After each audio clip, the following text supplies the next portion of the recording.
Good morning po sa inyong lahat. Maraming salamat po sa pagkakataon na pinagkaloob ninyo na maka-join ako sa um, araw na ito sa paggunita sa buhay ni Pastor Julius.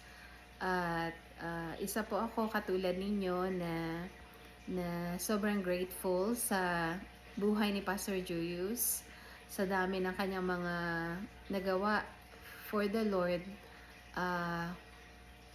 Para sa aming family ay kulang pa po ang sharing time na ito, but to summarize it, I would like to start nung youth pa ako nung nakakilala. I was in college, first year college. Naalala ko, I think it was 2001 nung namatay si papa ko. At doon nagsimula yung journey ko na marami ako mga katanungan kung bakit mayroon naman akong relihiyon, kumakanta rin naman ako sa church, pero hindi ko alam kung yung assurance of salvation kung saan ba ako pupunta, sapagkat nung time na yon ay wala pa akong personal na relationship sa Panginoon. Through my cousin si Jacqueline, and sa tulong nga ni Pastor Julius, nakakilala ko sa Panginoon at ang mga mahal ko sa buhay. Doon ko natutunan na ang relihiyon ay hindi tayo kayang iligtas, at even yung mga ginagawa natin for the Lord, or ginagawa natin para tayo ay maligtas, ay hindi counted. It is only through Jesus Christ who died on the cross and rose up from the dead. At ang pananampalataya sa Kanya ang makakapagligtas sa atin. Sabi nga, I am the way, the truth, and life. No man comes to the Father but through me. Sabi nga ng ating Panginoong Jesus. At very powerful sa akin yun, yung shinare ni Pastor Julius. Inimay-himay niya yung for the wages of sin is death, but the gift of God is eternal life through Jesus Christ our Lord. Sa Tagalog, ang kabera ng kasalanan ay kamatayan, ngunit ang kaloob ng Diyos ay buhay na walang hanggan. At mula sa araw na yon, nagkaroon ako ng kapayapaan na our eternal life ay nakabase sa ating pananampalataya sa ating Panginoong Jesus. So, it was a gift na binigay sa atin ng Panginoon sa pamamagitan ni Jesus. Tayo ay maliligtas, at napakalinaw sa akin nun. At mula noon, ako ay nakakilala sa Panginoon, at hindi naging madali ang aking journey bilang nauna na nakakilala. I was persecuted, at salamat sa buhay ni Pastor Julius na hindi tumigil doon yung kanyang role na nasharan niya ako, kundi hanggang sa discipleship, at hanggang sa natuto ako na manalangin from the heart, hindi yung memorize lang.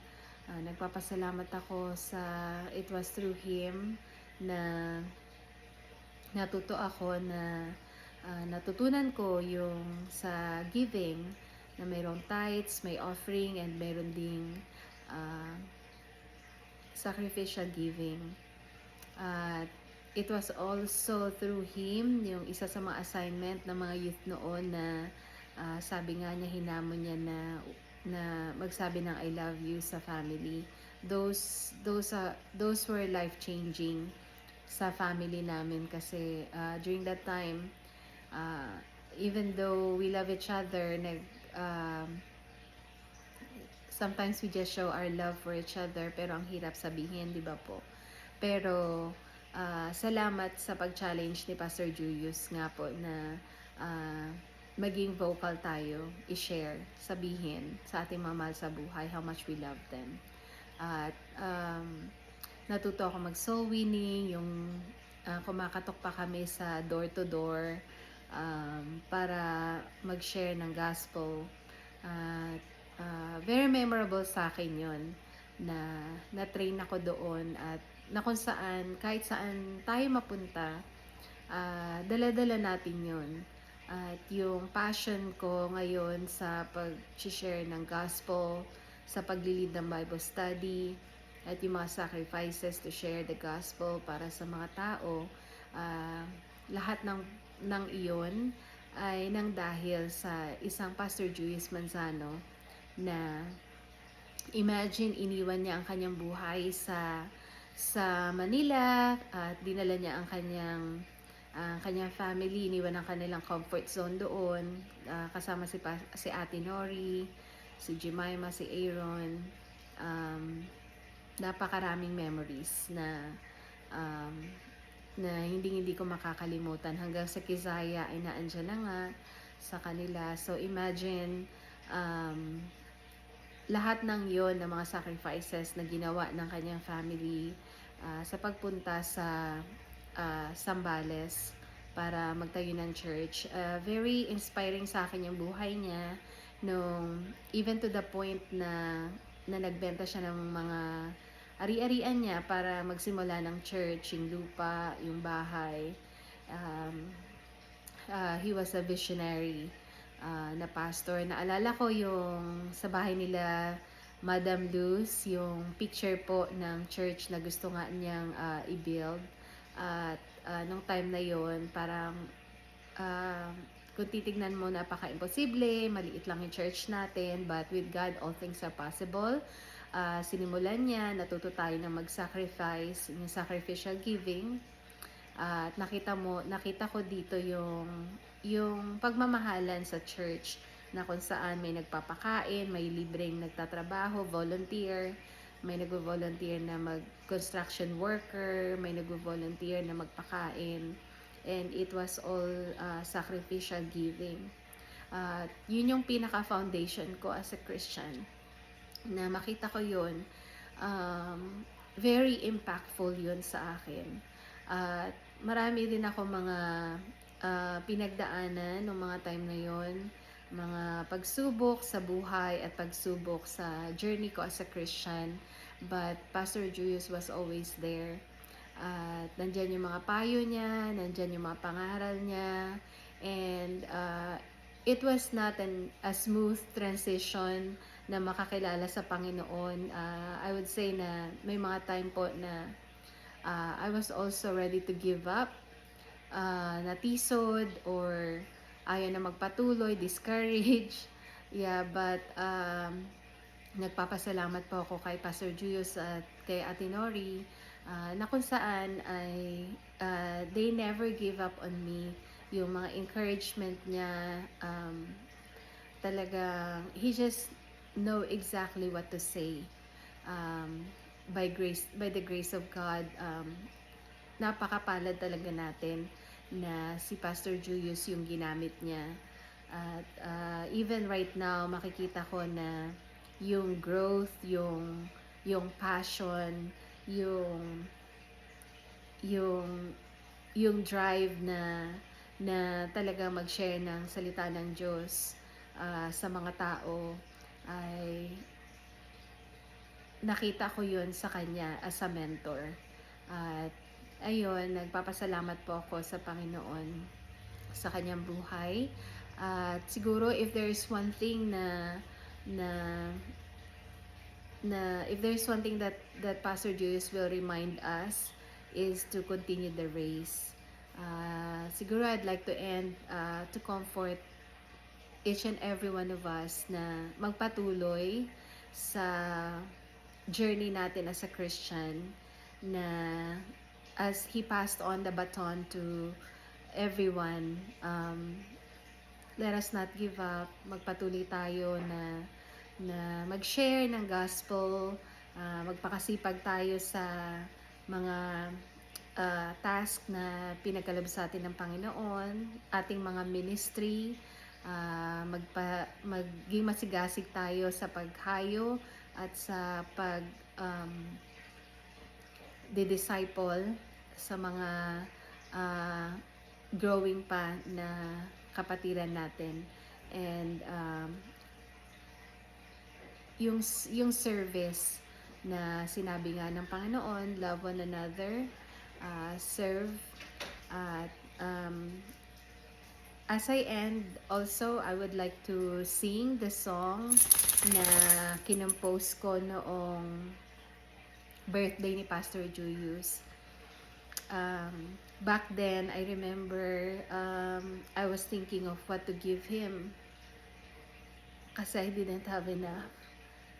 Kaya sabi ko, I will just compose a song.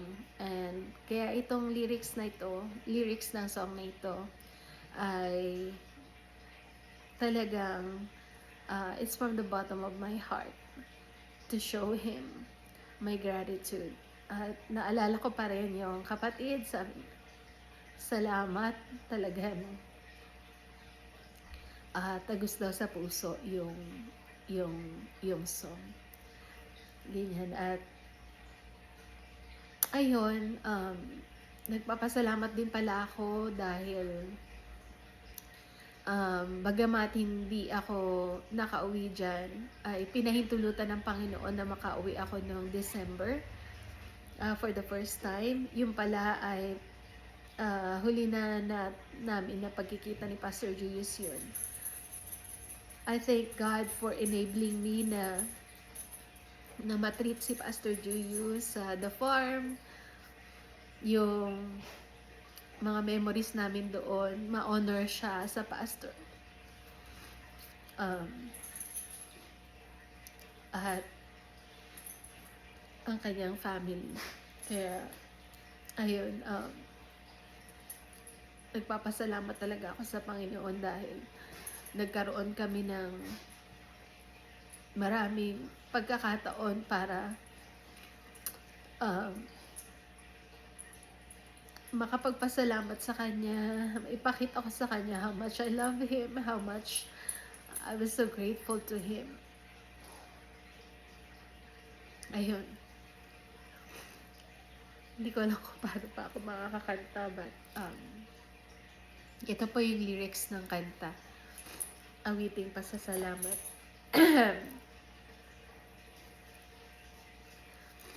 Nung una ang akala ko, ang buhay ko'y di na magbabago. Ngunit isang araw, salamat sa iyo, pag-ibig ni Kristo'y ibinahagi mo.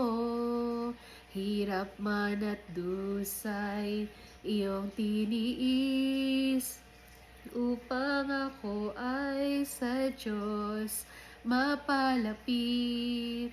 Mga sakripisyo walang kapalit. Salamat sa iyo, ako ay nagbago. Awiting pasasalamat, sa'yo'y handog ko, sa iyong kabutihang pinagkaloob. Naway kamtin mo ang pagpapala at buhay na mabiyaya. Salamat sa iyo. Ilang ulit mang ako'y masaktan, ang iyong pangaral laging nakalaan. Ilang ulit mang ako'y sumuway, ika'y nagtiyaga, ako'y inunawa. Awiting pasasalamat, sa'yo'y handog ko, sa iyong kabutihang pinagkaloob. Naway kamtin mo ang pagpapala at buhay na mabiyaya. Salamat sa iyo. Salamat sa iyo. Salamat salamat sa'yo.